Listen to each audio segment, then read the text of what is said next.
దేవునికి మహిమ కలుగును గాక. ఇది అందరూ చేతులెత్తి దేవునికి స్తోత్రం చెప్పాలి. హల్లెలూయా. నిజంగా దేవుని యొక్క మహాకృపను బట్టి ప్రభు మనల్ని ప్రేమించి ఆశీర్వదించి ఈ చక్కని సమయాన్ని ప్రభు మనకు అనుగ్రహించినందుకు దేవుని స్తుతిస్తున్నాను. మీకు అందరికి వందనాలు తెలియజేస్తున్నాను.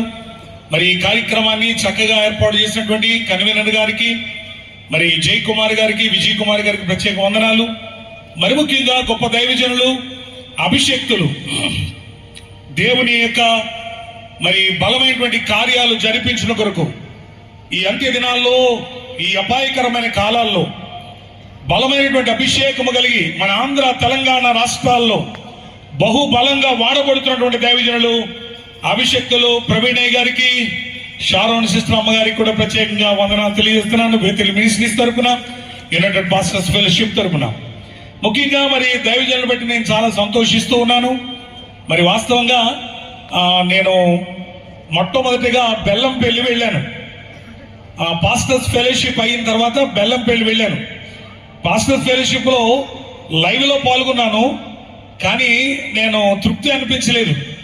ఎప్పుడైతే దేవుని యొక్క వాక్య సందేశంలో దైవజనులు మాట్లాడుతున్నారో మరి నేను వెంటనే ప్రేరేపించబడి వెంటనే అక్కడికి వెళ్దాం. చాలా సుదూరమైన ప్రయాణం చేసి, మరి హైదరాబాద్ నుంచి బెల్లంపల్లి చాలా సుదూరం, మరి అనకాపల్లి నుంచి హైదరాబాద్ చాలా దూరం. అక్కడి నుంచి అంత దూరం వెళ్ళి మరి మేము వెళ్ళేటప్పటికల్లా మీటింగ్ అయిపోయింది. రాత్రి 9:30 కల్లా మీటింగ్ క్లోజ్ అయిపోయింది.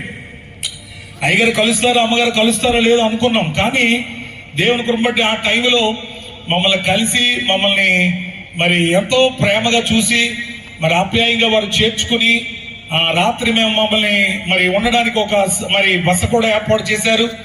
మరి వారి ప్రేమను బట్టి దేవుని స్తుతిస్తున్నాను. ఆ తర్వాత హయత్ నగర్ కూడా వెళ్ళాను. అక్కడికి వెళ్ళి అక్కడ పరిచర్య గమనిస్తున్నప్పుడు చూడండి, బైబిల్ గ్రంథంలో అరణ్యములో కేకవేయుని శబ్దం అని ఉంటది. ఎవరి గురించి? యోహాను గురించి వ్రాయబడి ఉంటది.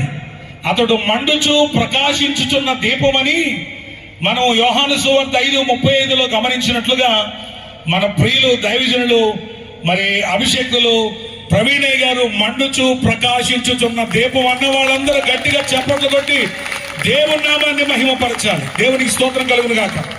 తర్వాత బెల్లంపల్లి అయ్యగారు 50 రోజుల ఉపవాస ప్రార్థన ముగింపు కార్యక్రమానికి నేను వెళ్ళడం జరిగింది. కుటుంబంతో సంఘంతో కలిసి వెళ్ళాం. రాత్రి కొన్ని వేల మంది, సుమారు 60-70 వేల మంది ప్రజలు ఆ ప్రాంతానికి రావడం, బలమైన అభిషేకపు వర్తమానం వినడం జరిగింది. అనేక పర్యాయాలుగా నేను వారిని కోరుకున్నాను, అయ్యా తప్పనిసరిగా అనకాపల్లి రావాలి, హైదరాబాద్ కూడా రావాలని వారిని కోరినప్పుడు ప్రేమతో అంగీకరించి ఈ దినాన్ని ఈ ప్రాంతానికి రావడం నాకెంతో చాలా సంతోషంగా ఉంది. సంతోషంగా ఉందో అన్నందుకు మరొకసారి చేతులెత్తి స్తోత్రం చెప్పాలి. హల్లెలూయా. వీఆర్ ఆల్ వెరీ హ్యాపీ అయ్యారు.